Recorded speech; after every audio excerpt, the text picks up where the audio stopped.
Input from the chair of the Maungakiekie Tamaki Local Board, Chris Makoari.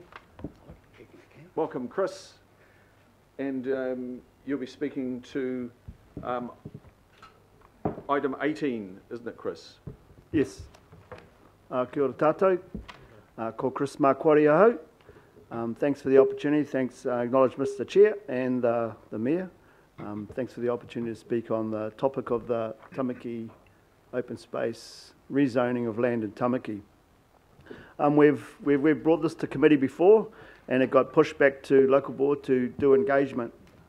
I think with the word engagement, you can always improve it.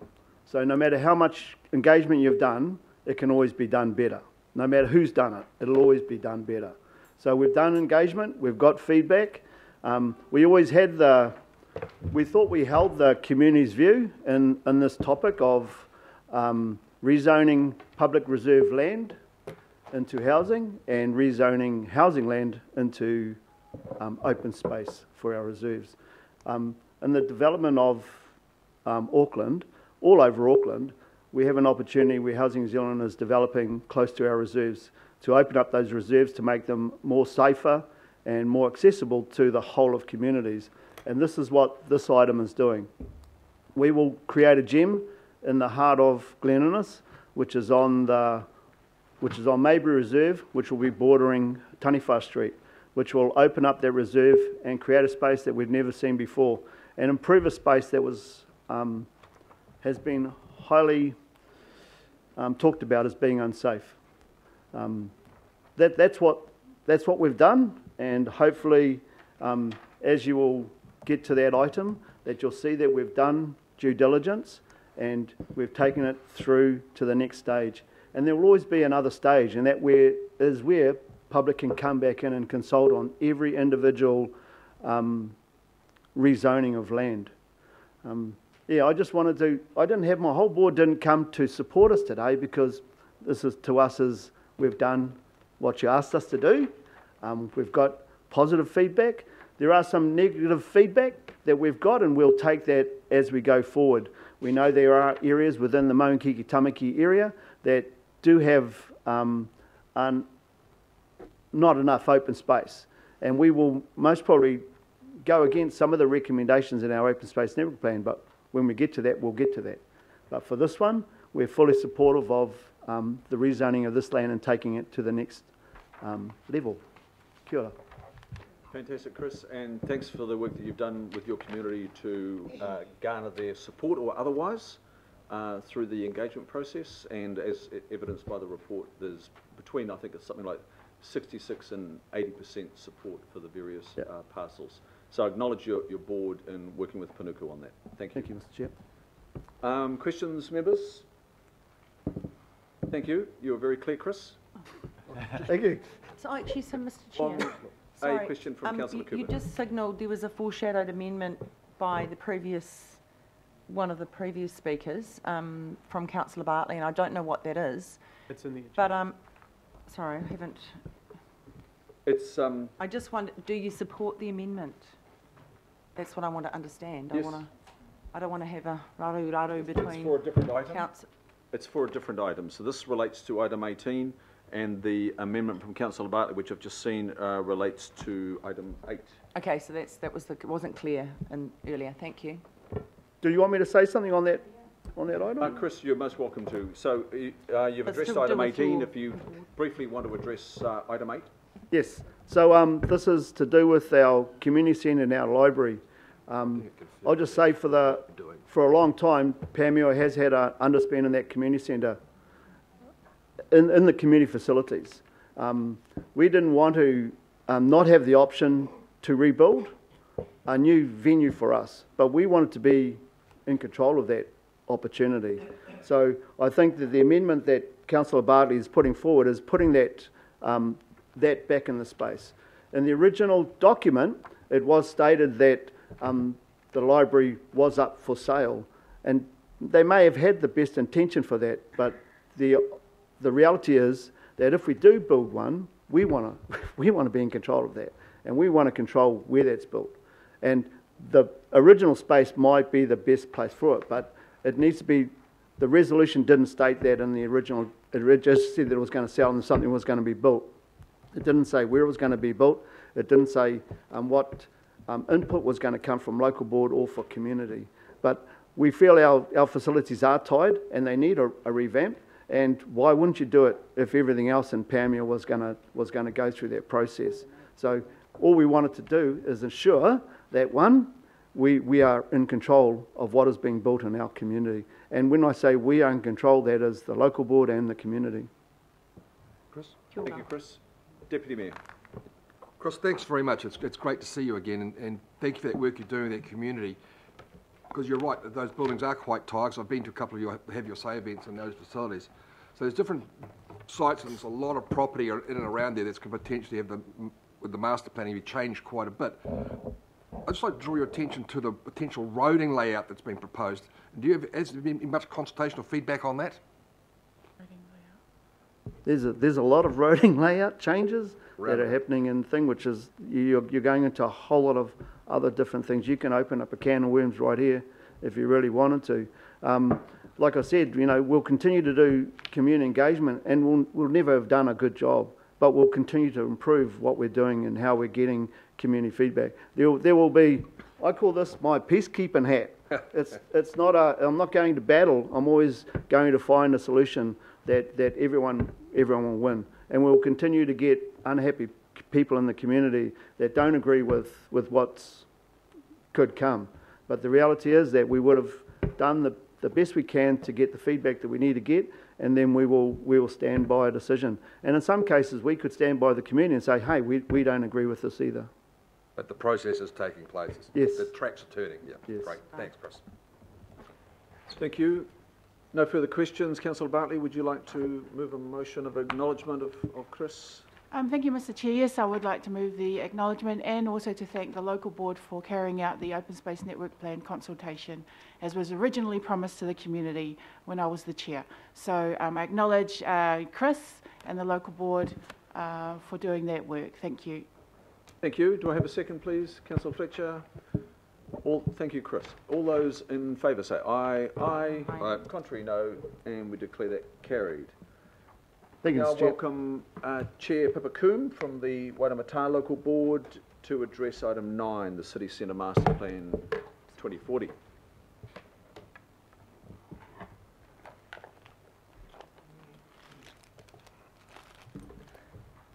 Hey Pippa. Atamarie, tēnā koe, Mr. Chair. Thank you for this opportunity to address the committee and to speak in support of the City Centre Master Plan 2040 recommendations. The Waitemata Local Board has provided consistent political support for the master plan through the original consultation in 2012, the target refresh in 2016, and through the alignment with our local board plan priorities. The master plan was in many ways a groundbreaking document for its very clear vision, strong direction on major initiatives and innovative thinking. I think it is very, it's fundamentally sound document, but the refresh is timely, particularly in the proposed focused areas. I'd like to speak primarily to the access for everyone, and just provide a local board perspective. Many of you around the room are familiar with board member Richard Northey, and he recalls being on Auckland City Council in the 1970s when a trial of Queen Street took place. At the time, the New Zealand Herald mounted a ferocious campaign against the trial, saying that a modern city buzzes with the sound of motor cars, and the trial, I think, sunk after about 6 months. But it was not really surprising that the trial was unsuccessful then. It was the era of suburbanisation based on a car-dependent development, and at the time it wasn't even legal to build apartments in the city centre or to live in the city centre. Well, a few people lived there. The city centre now, of course, is buzzing with the sound of people, and we know that the city centre productivity is dependent on foot traffic, not on vehicle traffic. And I'm sure councillors are all familiar with the REMU study that looked at the economic benefits of walking and you will have seen that business case. It found that pedestrian connectivity equals an improved city centre economy. And your report covers many of the stats, but just to highlight a few, that the number of people walking on Queen Street has doubled in the last 6 years. People now outnumber cars on High Street 13-1. And as your report indicates, that growth and change in the heart of Tamaki Makaurau has been phenomenal. When the Super City was created, when I was first elected, there were about 20,000 people living in the city centre. That's now up to at least 57,000.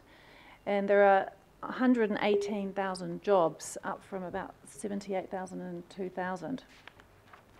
I understand that if vehicle numbers had kept pace with people coming into the city centre and with those jobs, we would have needed 9 new parking buildings over the last decade. And we also know from the 2013 census that the majority of residents don't own a car, and I imagine that's probably a lot higher in the most recent census. In your report at paragraph 44, it outlines many of the benefits of access for everyone approach. And from our perspective, we know very much that the city centre residents are particularly concerned about air pollution, road safety, the well-being of children and families living in the city centre. And you heard some of that before.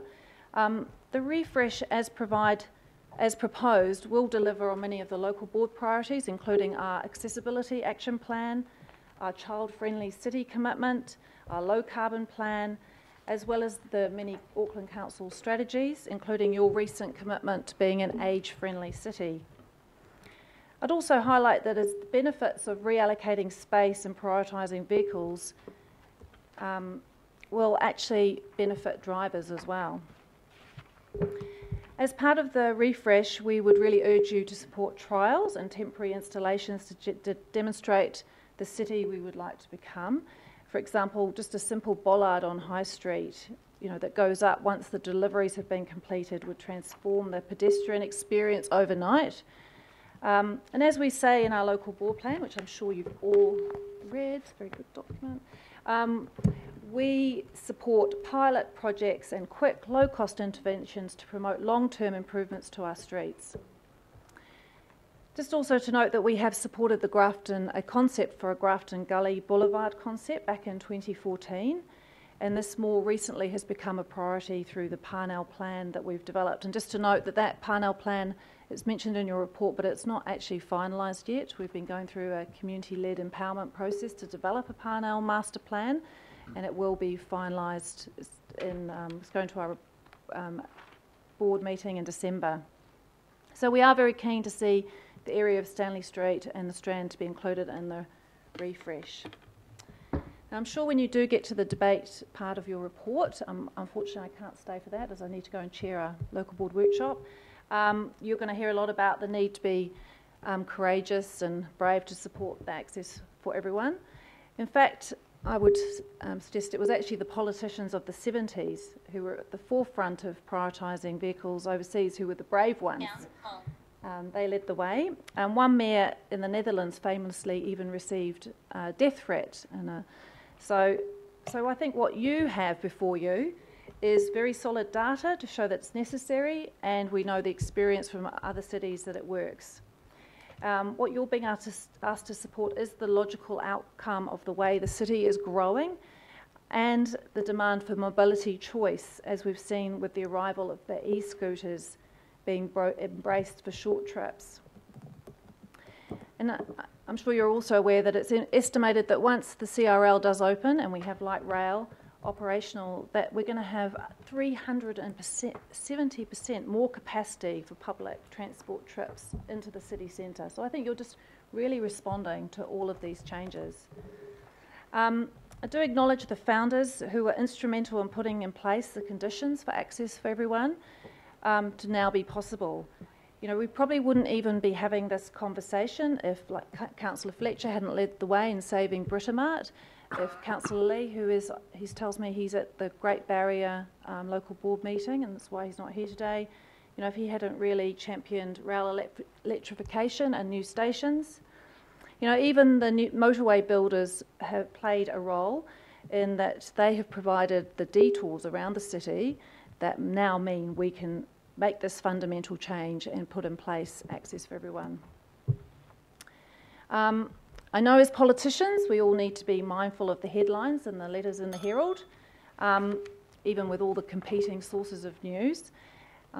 Last Friday's headline, which I'm sure you would have seen, City of Souls. It's a bit of a bad pun, but it was spelled S-O-L-E, souls. Headline, I think, really just captured the transformation that has occurred since the 1970s. It recognises that access for everyone puts people at the heart, and that a modern, smart, great, I think we heard before, an extraordinary city buzzes with the sound of people. Nō reira, thank you for this opportunity to present. Kia pai tō rā. Chair, Pippa. Thank you, Pippa. Questions of Pippa members? Councillor Casey. Thanks very much, Pippa, for your support for this. My question relates to work the board has done in the past. Closing Karanga Happy Road for the day was wonderful. I'd like you to talk about that. And if we pass these resolutions today, what's your understanding of how soon we can start trialling the closure of Queen Street to traffic? So the Open Street event that happened on K Road, I think it was 2 years ago, was part of a series of events that we have. The first one that actually closed Queen Street was called Playing in the City, and that was in 2012. And so the board has supported quite a few of those. There was a cyclovia that happened on Quay Street, a Open Streets on Quay Street, and then the Open Streets on K Road. And it has happened in other parts of the city. And Devonport had a very successful Open Street event as part of Art Week just a month ago. So those have just been great for really showing people to just see how the city can work differently and streets can work differently. And they have been big successes, and we know there's a big push to try and do those right across Auckland, which I'd encourage local boards to support. In terms of your resolutions today, I'm hoping that you are going to support making trials part of the consultation process. I don't think it's actually addressed in the report, but that might be something that you're going to be debating later. And it would absolutely be aligned with our local board plan, and we'd like to give you support to progress that. I think that would be a great idea. Thank you. Thank you, Pippa. Councillor Fletcher. Oh, thank you, Pippa. You are an ardent reader of history, and so thank you for the acknowledgement with Britomart, but you would also be aware that in 2000 there was a formal proposal for pedestrianising Queen Street, which was to accompany the then planned light rail, which would come up Queen Street and outside Britomart, but that was also linked to light rail along Quay Street. Can you tell me why you removed your support for having light rail along Quay Street? I think those plans have developed, and there's been looking at the overall network and how the light rail network can operate. What's proposed, it will be far more effective than trying to get light rail through Lower Queen Street, which is going to be a big pedestrian plaza. It means that we wouldn't be able to have that plaza, and it would also limit access into Wynyard if we had light rail going down Quay Street into Wynyard, and the network is much more effective having that route along Fanshawe Street. But having said that, I would support. I mean, you supported the tram in Wynyard Quarter last week, and that was always originally intended that route would connect to Britomart. So I think that could potentially be complementary if there's some investment in Te Wero Bridge, but that sort of needs to be relooked at. That's really helpful, and I do think it's important to know that the discussion around pedestrianising Queen Street is not new, and I think it's long overdue. Thank you. Thank you. Councillor Sayers. Thank you, Mr. Chair. Thanks, Pippa. Thank you for your advocacy around your local board plan. Can I just ask you, in terms of perhaps the flip side of the coin, in terms of the perhaps unintended consequences or risks, or perhaps possible negative impacts of carrying that through and doing the closures that have been recommended? Would you like to comment on that? Yeah, if I could perhaps comment by just drawing to a personal experience. I was fortunate in July to spend some time in Leuven, which is one of the case study cities where access for everyone has been introduced very recently. And when we were there, the people we were visiting lived on the outskirts, and they were grumbling about, that they were having to get used to getting into the city differently. And it was had changed some of their patterns, and they were kind of not sure about it. But we were staying right in the heart of Leuven, and it was just amazing as a visitor, just the experience of how people were in the streets. It was when the Football World Cup was on, and the streets were just full of people. And our same friends, they were adapting to it by just needing to park in a different parking building. They enjoyed coming into the city and meeting us. We ate in a city street that was normally full of cars. And so they, even just when we spent the weekend with them, they were changing their experience of their own city. And so that was really interesting to have that experience. And I think that's what we're going to find in Auckland, that it will be a change. And Aucklanders, don't like change. We grumble about it a lot. But when it happens, we're just like, why didn't we do this ages ago? So I think we are going to get the bit of pushback that this is about, stopping people doing the things they've always done. The boy racers are going to hate it. A big part of my Queen Street experience from when I was a teenager was the cars going up and down Queen Street on a Friday night. We're not going to have that anymore. So there are going to be some downsides for some people, but I think the collective well-being of everybody is really going to benefit from this. Thank you. Councillor Hills. Hey, thank you, Chair. Thank you, Pippa. Obviously you cycle around the city all the time and you see what's going on, but I kind of think our focus often is on the employment and the visitors and the students, but what is as a representative of the area, view on kids? We don't talk about the kids in the city much. There's actually probably tens of thousands of kids living here now, and we're not really acknowledging them. What's your view how this could change the city for the kids living here and visiting? Yeah, well, we know that our city streets are are not pleasant places for children. We know there's a big hollowing out of children in the city centre after the age of 5. There's a big gap because families don't find it a friendly place to live, and part of that is the whole street environment. So just detuning our streets, removing a lot of the traffic movements, making them safer, reducing the pollution, it's going to just have a lot of benefits for families and children that live in the city and the way that they can get around. And I think it's phenomenal, even just with the opening of Quay Street Cycleway, we're seeing children cycling in the city for the first time, I imagine, in generations. I can't recall up until Quay Street opened that you actually saw young children, unless they were on Tamaki Drive, but right in the city, on the road, biking. I think is just really emblematic of how the city has changed for the better through developing a connected network. Thank you. Great. Thank you. Would somebody like to acknowledge Councillor Hulse and second Councillor Hills acknowledge the submission here today from Pippa Coombs, Chair of Waitemata? Thank you, Pippa. All those in favour say aye. Aye. Contrary, no. Declare that carried. Thank you. And last but very not least, from the southern boundary, Deputy Chair of Franklin Local Board, Andy Baker, and his submission here today on behalf of his board relates to Panuku program update.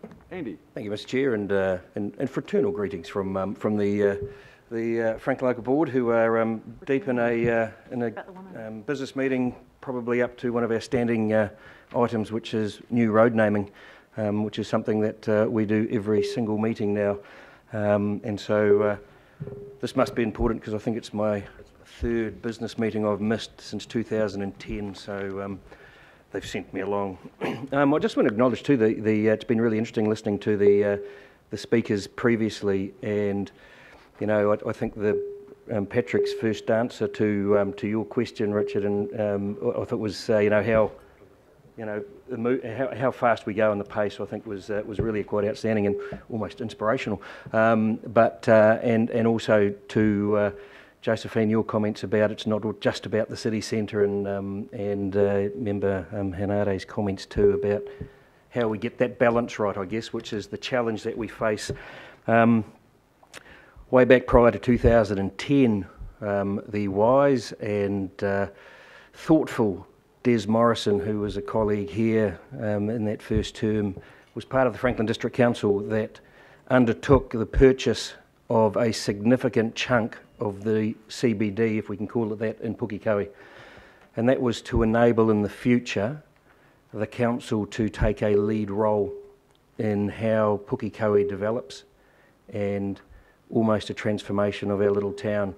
And we're seeing that now as our town is developing and changing. In the first Auckland plan, we were designated to be a priority satellite, and in the Auckland Plan 2050, we are called a development node, which is all very exciting. But I think that reflects the role that Pukekohe has. And as we talk about the heart of the city, your body's only as healthy as the bits on the extremities, and the blood's got to get out there and get back. So we're seeing huge change in Pukekohe, and that's reflected. Pukekohe is not just a centre for people to live, it is a massive rural service town. And as we see planning now for the acknowledged sort of plans and projections for Pukekohe of around 1,700 hectares of greenfield development around Pukekohe Township itself, bringing sort of 14,000 new dwellings, and all of those people in it, plus all of the industrial development that goes with that. You add to that what's happening around Bombay, Ramarama, Patamahoe, Clarks Beach, Glenbrook Beach, in Auckland alone, then you just drop over the border, and the line on the map created by the Electoral Commission means nothing. It is, Pukekohe is a centre of the community for the North Waikato, Pokeno, Tuakau, and further afield. And so, as a rural service town, Pukekohe has a huge importance to the community. And I think the report for Panuku, and I want to acknowledge Panuku, Angela has sat in this room, I think, previously and urged, and we've certainly sat there with Panuku, urging Pukekohe to be considered for unlock, not just support, because of the importance of what it is on the extremities of Auckland. And I want to acknowledge the work of Panuku in doing that. The report is compelling, and to quote, Wayne Walker, I used to listen to many of his arguments in this very room, and one of the things he always used to say was that we have to have the science behind our decisions. And I think there's science behind the recommendation for Pukekohe to be considered an unlock. This is not only have we got a community that is supportive of this, not only do we have some extremely valuable and strategically placed council assets that we are able to maximise, we have a local board that is absolutely supportive of what's going on and absolutely behind how we can get the best out of what Des Morrison and former Mayor Mark Ball and the Franklin District Council thought about prior to 2010. The moment is now, and it is a great opportunity. So really on behalf of the Franklin Local Board and I guess the people within our little part of Franklin, but also across the border, I ask that you support the recommendation to unlock Pukekohe. It is a great opportunity. This is long planned for, it's dynamic, it is an exceptional and predominantly self-funding opportunity to do something quite outstanding, and for council to be the leader and to be able to collaborate with, importantly, the large number of people who are wanting to be involved in this. Even more importantly, the government, who are absolutely all over this area, is a strategic part of that Auckland to Hamilton, Auckland to Waikato corridor. So I ask that you support the recommendation and unlock Pukekohe, because we are quite simply open for business and ready to go. Thank you. Thank you, Andy. Pretty clear. Any questions of Andy, members? Just very quickly, Mr. Chair. Deputy Mayor. That land that was purchased, those blocks inside the Pukekohe ring, CBD, what are they currently used for mostly? Oh, they're probably some of the worst buildings in Pukekohe. So there's a rather large booze shop, there's a Pizza Hut, a pool hall. It is such an opportunity to transform a significant part of the town, but also provides opportunities elsewhere within the town that is really, really exciting, and that people are, I mean, I got a phone call on the way here from a developer who is awaiting the result of today, because he's excited about the land that he owns and how that can be worked into really a transformation of what is a pretty cool little space anyway, you know, an enhancement of it. Thank you, Andy.